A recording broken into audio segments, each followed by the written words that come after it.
Hello friends, welcome to my YouTube channel. आज की हमारी इस वीडियो में हम वर्ल्ड ओशियन में पैसिफिक ओशियन के बारे में पढ़ेंगे, यानी कि प्रशांत महासागर के बारे में। तो चलिए जानते हैं प्रशांत महासागर के बारे में important points.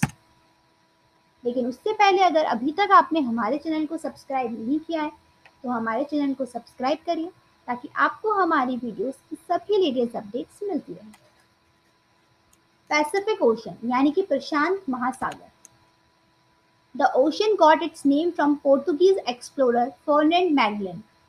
Magellan experienced a favorable wind upon reaching the ocean, naming it Mar Pacifico, which means peaceful sea in Portuguese. अब यहाँ पर जो पैसिफिक ओशन है उसे ये नाम किसने दिया था?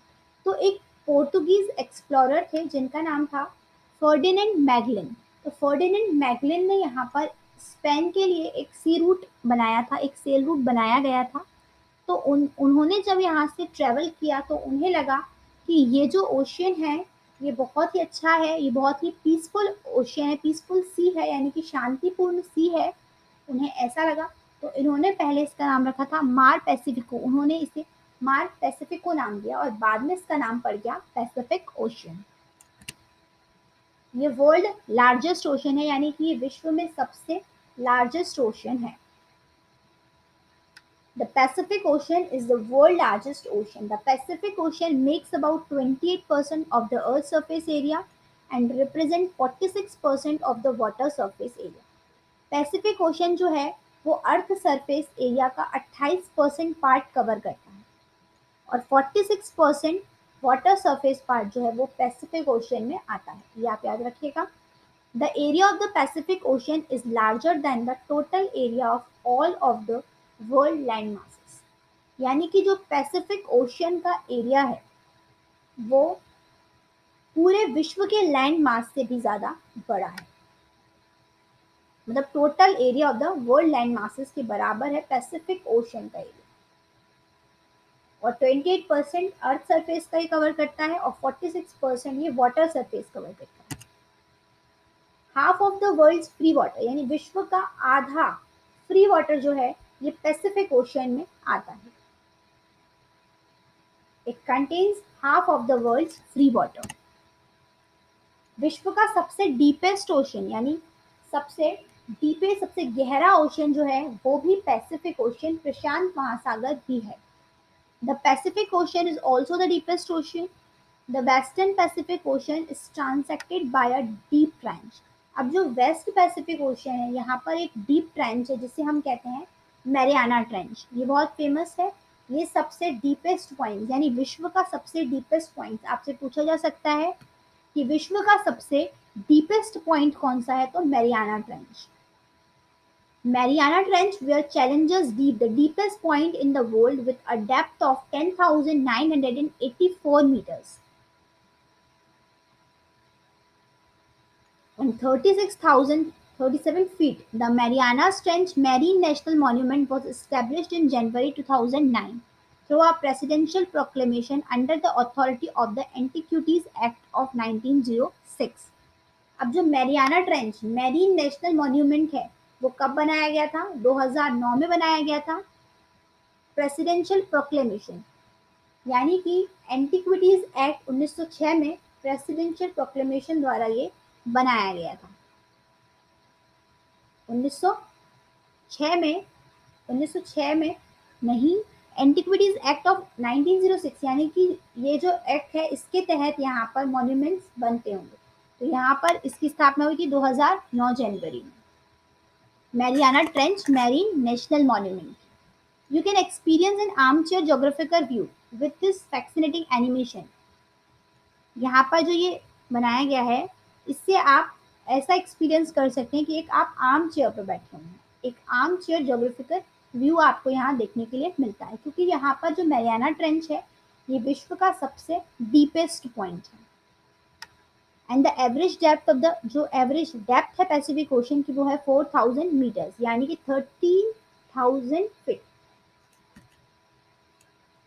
अब ये कहा जा रहा है कि जो पैसिफिक ओशन है वो श्रिंक हो रहा है as a result of plate tectonics, यहाँ पर प्लेट टेक्टोनिक्स भी आते हैं।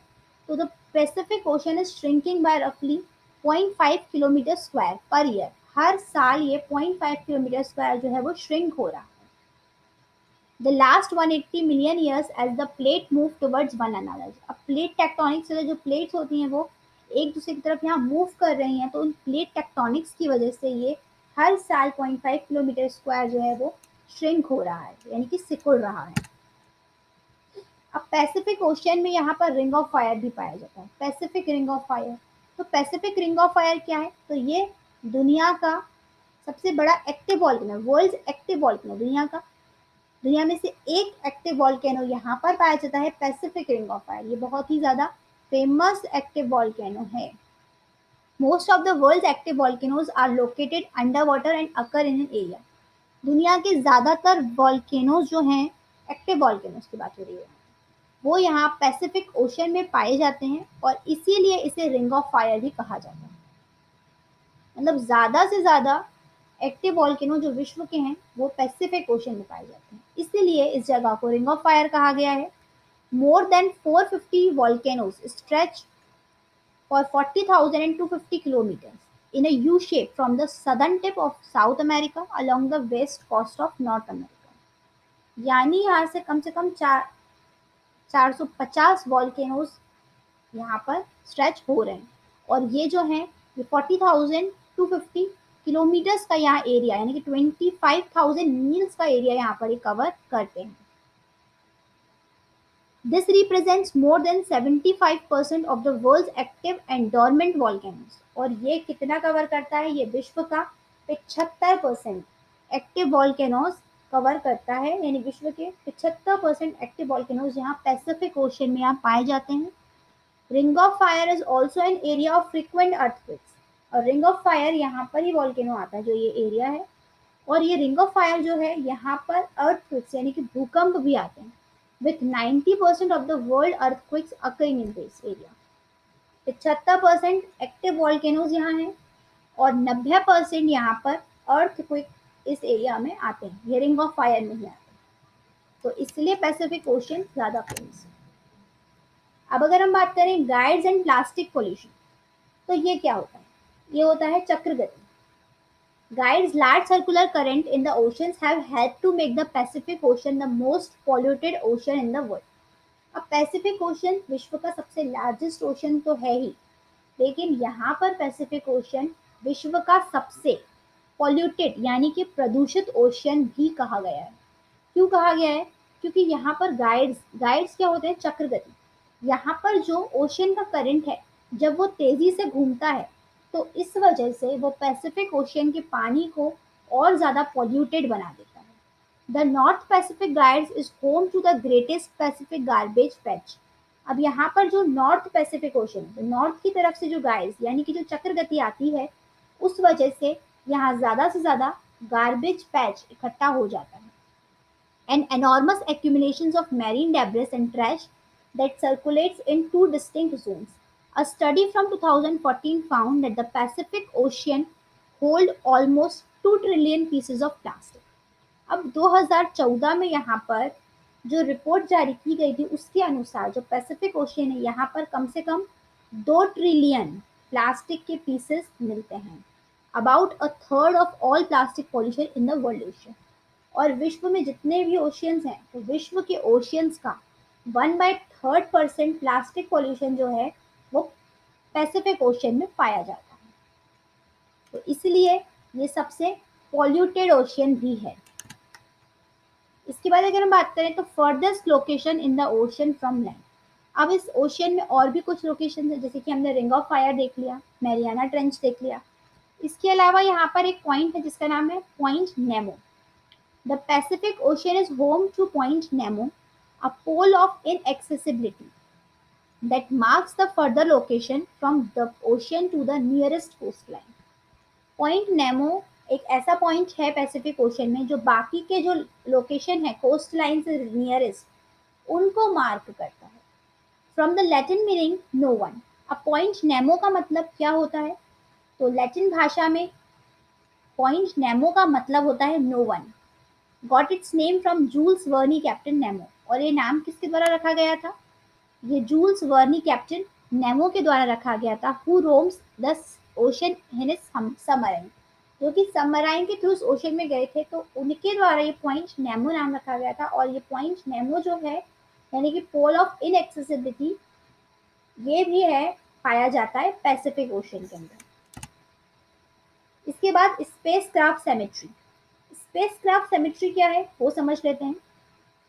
Where do satellites and spacecraft end up after being removed from orbit, यानी कि वो जगह जहां से सैटेलाइट्स या स्पेसक्राफ्ट जब ऑर्बिट से हटा दिए जाते हैं, जब ये संभावना होती है कि वो सैटेलाइट्स या फिर स्पेसक्राफ्ट कि गिरने की कोई पोजीशन है, तो वो जो है वो स्पेसक्राफ्ट सेमेट्री कहलाती है और उसे वहीं पर पैसिफिक ओशन में डाला जाता है। As satellite fall backs to earth, debris that remains after burning upon re entry is buried deep within a remote location in the Pacific area, यानी कि when a satellite is ready to be removed from orbit, engineers are able to position to the satellite in a controlled deorbit by using the remaining fuel to slow the satellite down so that it enters the earth atmosphere over this remote spot in the Pacific Ocean। यानी कि जब कोई satellite orbit से remove की जाती है, तो उसे रिमोट कंट्रोल द्वारा, उसमें थोड़ा बहुत फ्यूल अगर रिमेन है, तो उसको सैटेलाइट को स्लो डाउन कर कर पैसिफिक ओशन में एक ऐसा पॉइंट है, स्पेस क्राफ्ट सेमेट्री उसे कहते हैं, उसके अंदर उसे एंटर कराया जाता है। अब ये जो प्रोसेस है स्पेस क्राफ्ट सेमेट्री की, ये कब की जाती है? तो this process is only used for satellites that have a probability of injury or property damage is greater than 1 in 1000। यानी कि ये हर केस में ऐसा नहीं होता कि सैटेलाइट को पैसिफिक ओशन में एंटर करा दिया, नहीं। सैटेलाइट्स को पैसिफिक ओशन में तभी एंटर कराया जाता है जब ऐसी कोई संभावना हो कि या तो सैटेलाइट को कोई हानि हुई है या कोई डैमेज हुआ है किसी तरह का, जो रिकवर नहीं हो सकता, और उसकी संभावना 1 से 1000 के बीच है अगर, तो ही ये प्रोसेस की जाती है। Satellites that have a lower risk when re entering the earth surface are left to burn up and disintegrate into tiny pieces, यानी कि जब सैटेलाइट अर्थ सरफेस में, अर्थ के एटमॉस्फेयर में एंटर करवाई जाती है, तो वो एक लो रिस्क पे होती है, तो या तो उसको यहाँ जला दिया जाए, लेफ्ट उसको जलने के लिए छोड़ दिया जाए, और जब वो जलेगी तो वो डिफरेंट पीसेस में ब्रेक हो जाएगी। तो यहाँ पर उसको एक स्पेस क्राफ्ट सेमेट्री नाम का एक पॉइंट है पैसिफिक ओशन में बनाया गया है, उसको उसी में एंटर करवाया जाता है रिमोट कंट्रोल द्वारा। And this spacecraft cemetery is located near point Nemo, और ये जो स्पेसक्राफ्ट सेमेट्री नाम का पॉइंट है, ये पॉइंट नेमो के पास है and contains over 161 pieces of debris including the Russian मिर स्पेस स्टेशन। और यहाँ पर मतलब डेब्रिस यानी कि जो डिस्ट्रक्ट हो चुके हैं सैटेलाइट के पीसेस, ऐसे 161 पीसेस वहाँ पर पाए जाते हैं, और उसमें रशियन मिर स्पेस स्टेशन भी पाया गया है। तो ये स्पेसक्राफ्ट सेमेट्री एक ऐसा पॉइंट है पैसिफिक ओशन में जहाँ पर जो सैटेलाइट डैमेज हो गई हैं या उनको अब हम रिकवर नहीं कर सकते, जिसकी पॉसिबिलिटी यहाँ पर, प्रोबेबिलिटी यहाँ पर 1 से 10,000 के बीच है डैमेज होने की कंप्लीटली, उनको इसके अंदर यहाँ पर एंटर कराया जाता है।